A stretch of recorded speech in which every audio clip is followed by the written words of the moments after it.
les amis, je vous le dis, l'heure est grave. Je me suis inscrit en début d'année au championnat de France de soudure.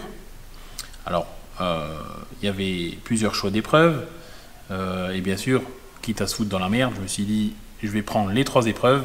Donc, MMA, semi et TIG. Si déjà je fais les choses, autant faire les choses à fond, hein, comme je me dis toujours. Dans un premier temps, on a dû faire des petites éprouvettes en atelier chez nous qu'on a envoyé là-bas. Ils ont découpé, ils ont fait des tests de pénétration, tout ça pour les présélections. Donc j'ai été sélectionné pour la suite de l'aventure, hein, qui se déroulera à Vierzon le 1, 2, 3 octobre. Alors je vous invite tous à nous rejoindre là-bas. Vous pouvez venir, on pourra se rencontrer sur place. Il y a la partie compétition, hein, que je ferai, où on ne peut pas trop accéder, et il y a également une partie, une zone réservée spécialement aux youtubeurs, hein, et on pourra se rencontrer et pourquoi pas boire un petit coup, hein, si déjà, et on pourra discuter et échanger. Voilà. Je vous invite vraiment à venir nous rencontrer. Ça me ferait vraiment plaisir de voir quelques-uns d'entre vous. En attendant, je vous ai fait une petite vidéo d'entraînement, hein. Alors sur ces 3 jours de compétition, hein, il y aura un tas de choses, hein, il y aura un tas d'épreuves. Je vous ai résumé, on va dire, le premier jour là seulement, hein. Donc je vais faire de la soudure MMA, du TIG et du SMI, hein, en angle. C'est en gros le premier jour de la compétition, c'est ces 3 épreuves là. Voilà. Donc je vais démarrer tout de suite, hein. C'est une vidéo que j'ai tournée sur plusieurs jours, hein, donc voilà. On va tout de suite démarrer. Avant de commencer les amis, je voulais remercier les 3 partenaires, hein, qui m'ont plus ou moins sponsorisé pour cet événement. Alors comme d'habitude bien sûr Fronius, hein, avec qui je travaille depuis quelques années maintenant, et qui m'ont fourni donc un Magic Wave 230i pour la partie TIG, qui va permettre de pouvoir m'entraîner avec le même matériel théoriquement que le jour de la compétition. Alors je travaille également pour la partie SMI avec mon TPSI 320i, hein, que j'ai depuis 2 ans maintenant, qui est vraiment un très bon poste avec lequel je soude quasi quotidiennement, hein, quand j'ai du SMI à faire. Je voulais remercier également la société Weldix, les produits de soudage, qui m'ont fourni donc les électrodes enrobées et également le métal d'apport pour le semi-auto. Et je voulais remercier la société DMS qui m'a fourni une palette entière de tôles, hein, déjà découpée à la bonne dimension comme le jour de la compète, qui va pouvoir en fait tout ça en fait ça va pouvoir m'aider à travailler plus ou moins dans les mêmes conditions que le jour J. Voilà, tout simplement. J'ai voulu mettre vraiment toutes les chances de mon côté, hein, parce que comme je vous le disais, je suis pas un soudeur pro. Alors bien sûr je suis obligé de souder dans ma société, hein, parce que je fais des montages mécano-soudés, des choses comme ça, mais je vais pas souder 8 heures par jour, vous voyez. Il y a des fois pendant 2-3 semaines je vais pas souder. Moi mon job principal c'est l'usinage, hein, c'est le tournage, c'est le fraisage, c'est la conception de choses, voilà. La soudure on va dire c'est secondaire, mais je veux dire c'est secondaire, mais j'en ai un besoin absolu dans mon métier, voilà. Quand on conçoit des choses et qu'on fabrique des choses, la soudure et la mécanique, ça va de pair tout simplement. Je vous montre rapidement le matériel que je vais utiliser, qui est du très bon matériel, et ensuite on rentre dans le vif. Alors voilà mon TPS 320i. Alors celui-là on le présente plus parce que j'avais fait une vidéo le jour où je l'avais reçu, hein. Alors je vais faire la partie semi avec celui-là et la partie MMA. Voilà pour la première machine qui va m'aider. Ensuite le Magic Wave 230i, hein, qui m'a été fourni par Fronius pour la partie TIG. Alors c'est une super machine, hein, pour avoir soudé avec, et là ça fait à peu près 1 mois et demi que je l'ai. C'est vraiment une super machine, rien à redire. On sent tout de suite la qualité, hein. On montre la petite torche là d'ailleurs, qui est vraiment bien, avec les réglages directement à la poignée. La buse en plus elle est orientable, donc ça aide, hein. Pour les positions difficiles, je peux vous dire que parfois ça vous sauve la mise. Voilà le métal d'apport SMI, hein, que Weldix m'a fourni. pareil, très bonne qualité. Les électrodes enrobées 3.2 et 2.5. Voilà, qui seront normalement les mêmes que le jour de la compétition, comme je vous le disais. Alors c'est peut-être pas ce qui va me sauver, hein, je vous le dis clairement. Hein. Et la société DMS qui m'a fourni une palette complète de tôle. Hein. Tôle acier épaisseur 3, tôle acier épaisseur 4, tôle inox. Là, il n'y a pas d'excuse. Alors, la première épreuve, c'est une épreuve de TIG qui se déroule donc sur acier inoxydable, hein, en 316 ou en 304. Voilà. Donc, l'assemblage est de type angle intérieur à plat sur tôle. Voilà. Donc, en fait, en clair, il faut souder ici, quoi. Crac. Alors, 200 mm soudé. Hein. Voilà, l'épaisseur c'est du 2 mm, la longueur d'examen 150 mm continue, comportant au moins un arrêt et une reprise. Donc en plein milieu de la soudure, il faut s'arrêter et il faut reprendre. C'est là qu'ils vont regarder si on fait une bonne pénétration ou pas. La difficulté, ça va être ce qu'on appelle le rochage. Donc, ça va déjà être d'avoir des soudures propres. C'est ça la principale difficulté pour moi. Et ensuite, il ne faut pas qu'il y ait, que ça devienne tout gris là en dessous. Vous voyez, il faut que ça reste beau et propre. Allez, on s'y met.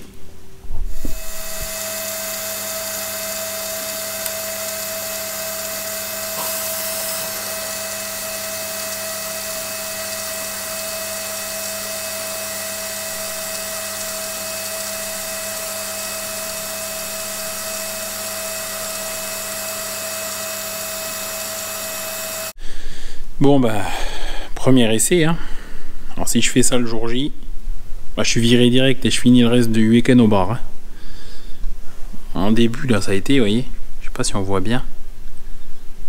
Et après le premier arrêt, ça s'est gâté en fait. Là c'est totalement de là. Hein, enfin, on se comprend. Et ensuite, je me suis repris, vous voyez. Là, ça allait à peu près jusqu'à la fin.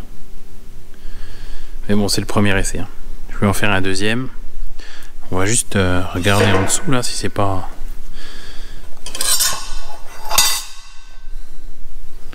Bon. Ça pourrait être mieux quand même. Et là derrière...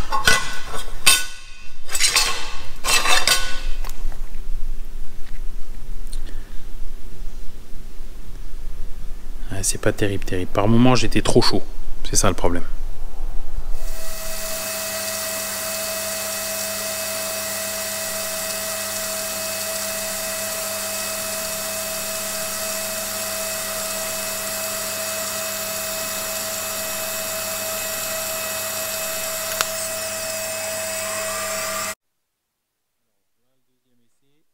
Bon, il est quand même mieux. Alors, je l'ai fait en 3 reprises. Parce que j'arrive pas en 2 fois. C'est assez compliqué, mais on voit que la soudure est quand même plus régulière.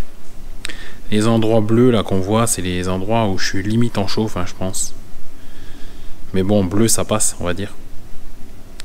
Donc voilà, je me suis noté tous mes réglages. Je vais m'entraîner avec ces réglages-là, encore plusieurs fois. Mais bon, c'est, on va dire, plus ou moins satisfaisant, quoi. Si je sors ça le jour J, ça va, je suis pas trop mal. Alors, seconde épreuve, les amis. Soudure à l'électrode enrobée sur 2 tôles, même principe, hein, sauf de la tôle acier ce coup-là, épaisseur 4 mm. Alors, je vais tenter avec de l'électrode enrobée de la 2.5 pour commencer. Et on verra après si je prends la 3.2 ou pas en fonction des résultats.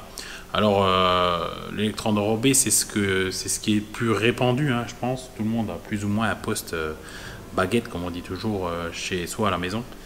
Mais quand on est habitué au SMI et au TIG, c'est vrai que reprendre la baguette, c'est pas toujours évident, quoi. Bon, allez, on y va.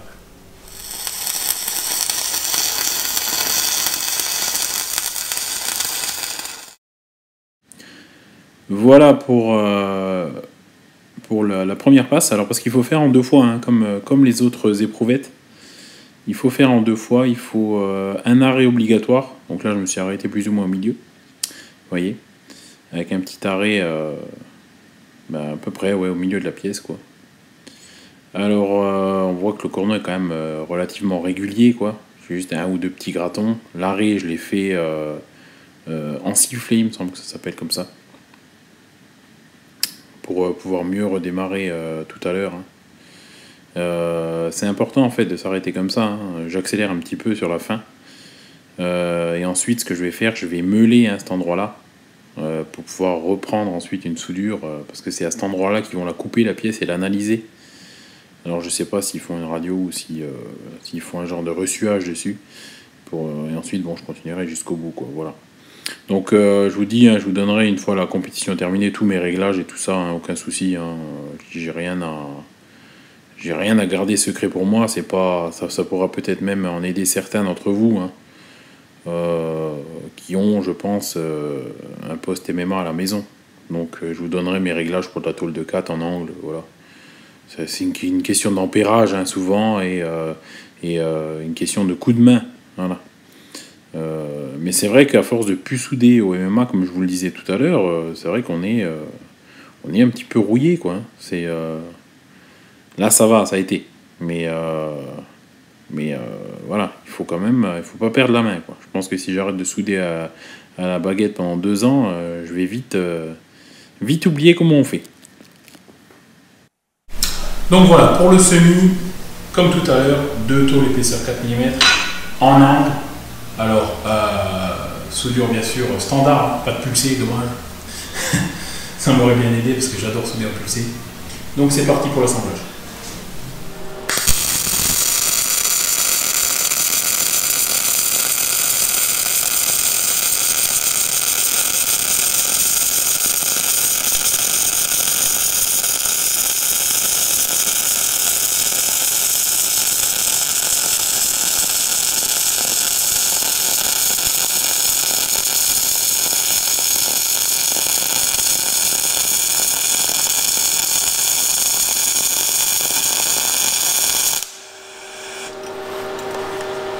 Comme tout à l'heure avec le MMA, toujours en 2 fois, il faut qu'il y ait un raccord. Là j'ai fait ma petite technique du sifflet, comme je l'appelle.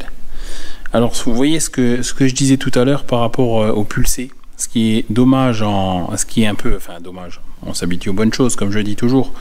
Mais c'est les gratons. En pulsé, quand vous soudez en pulsé, il n'y a quasiment aucun graton. Là, vous voyez, c'est quand même bien garni, quoi.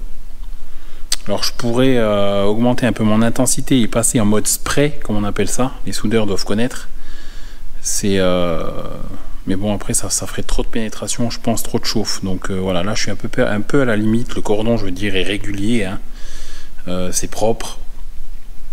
Je vais ajuster les petits gratons avec un petit disque à meuler. Je vais creuser un petit peu ici, là, pour le raccord. Et je vais terminer mon cordon et je marquerai comme tout à l'heure l'endroit du raccord, comme c'est stipulé dans le règlement du championnat. Bon, vous voyez, le semi, comme je pratique, c'est ce que je pratique le plus, donc pour moi c'est relativement facile, surtout à plat. On verra pour la suite, soudure corniche et tout ça, c'est quand même autre chose. Mais bon, là ça va, sur de la tôle de 4 mm, je veux dire, c'est relativement facile de faire des beaux cordons bien homogènes. Donc voilà le semi avec l'endroit de la reprise marqué. Alors j'ai enlevé un max les gratons parce que je supporte pas ça. Alors le jour de la compétition, je ferai encore plus propre que ça. J'essaierai bien polir la tôle parce que là, vous voyez, c'est un peu à ce niveau-là, c'est pas terrible, quoi. Bon, le cordon est bien. Le cordon est bien, il est homogène. Il n'y a pas de. Après, à voir quand eux ils vont couper l'endroit, parce qu'en fait eux ils coupent ici là. Et c'est là qu'ils analysent une partie de la soudure, quoi. Donc voilà pour le semi-auto.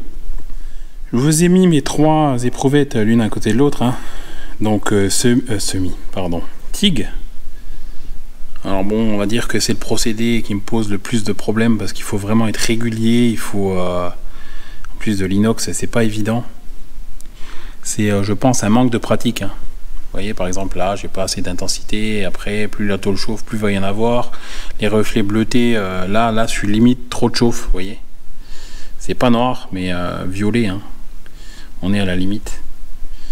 Et je l'ai fait en trois fois parce que parce que j'arrive pas à être encore assez régulier et continu dans le fait d'amener le métal d'apport. C'est un métier, je vous dis, hein, ça ne s'improvise pas. Ensuite, le MMA, bon là ça va, le début était bien, la reprise est là, et là vous voyez, j'étais trop chaud. Alors j'ai fait une deuxième reprise qui est pas terrible au niveau du raccord. À travailler encore. Et bon, le semi, hein, ce que je pratique le plus, ça va. Il y a des défauts, mais ça va. On s'en sort bien. Voilà pour... alors ça, c'est vraiment le premier jour de la compétition. Hein. Ça va être ces 3 épreuves-là. Je vous montre rapidement les EPI. Hein. Alors, faut vraiment pas oublier quand vous soudez d'en mettre. Hein. C'est bien de jouer au héros, mais ça flingue vraiment la peau. Hein. Je pense qu'on a tous soudé sans EPI un jour, mais il faut pas. Même la veste de soudeur, il faut la mettre. Là, je vous montre l'état de mon casque. Il était propre avant de commencer. Hein. Et c'est vraiment la soudure MMA qui le rend comme ça, vous voyez. Alors, je vous conseille vraiment de souder avec masque. Au moins masque, parce que ça, en fait, ce qu'il y a là-dessus, ça va aussi dans les poumons. Hein. Et je vous dis honnêtement, c'est pas ce qu'il y a de meilleur pour la santé, quoi. Et la veste de soudeur obligatoire aussi, hein, parce que sinon ça pique. Voilà les amis pour cette vidéo, j'espère que ça vous aura plu. Alors ça change un petit peu des vidéos d'usinage que je fais habituellement, mais je me suis dit qu'il fallait quand même que je vous parle de ce championnat de France. Alors comme je vous le disais en début de vidéo, pardon, venez nombreux hein, sur cet événement. Il me semble qu'il faut s'inscrire sur le site des championnats de France de soudage pour venir. Bon, à mon avis, si vous venez sans vous inscrire, on ne va pas vous foutre dehors. Et voilà, c'est un petit challenge perso que je me suis lancé parce qu'en fait, voilà, il faut pas stagner. Moi, je dis toujours, dans chaque métier, c'est valable pour tous les métiers, il faut toujours vouloir progresser, au moins rencontrer d'autres personnes, d'autres techniques. Voilà, il faut évoluer dans le bon sens. C'est important. Pour progresser, c'est important dans sa carrière, tout simplement. Pour les passionnés, hein, bien sûr. Après, si vous vous levez le matin et que vous faites un job que vous n'avez pas envie de faire, bon, ben là, c'est vrai que je peux comprendre que ce soit un peu plus compliqué. Mais pour un métier passionnant comme le nôtre, je pense que c'est important de se lancer des défis, tout simplement. Voilà, s'il y avait des championnats de France d'usinage, je le ferais, hein, avec plaisir. Donc voilà. N'oubliez pas en tout cas de venir nous voir, hein, je vous le dis encore une fois, le 1, 2, 3 octobre à Vierzon. Alors tout ce qui est réglage, que ce soit TIG, MMA ou SMI, après la compétition, je vous donnerai tout, il n'y a pas de souci. Hein, je ne les ai pas gardés secrets. Bon là je ne vais pas vous le dire parce que voilà, forcément il y a la compétition qui approche. Mais je vous donnerai tous mes réglages. Il n'y a aucun souci, toutes mes techniques. Je ne suis pas pro, mais je pense que ça pourra en aider certains. N'oubliez pas en commentaire également de me dire ce que vous en pensez, hein, de me dire comment m'améliorer surtout, parce que ça c'est hyper important. De me faire progresser. Venez sur le groupe Facebook USM Fabrication, je poste ces derniers temps mes vidéos et mes photos d'entraînement.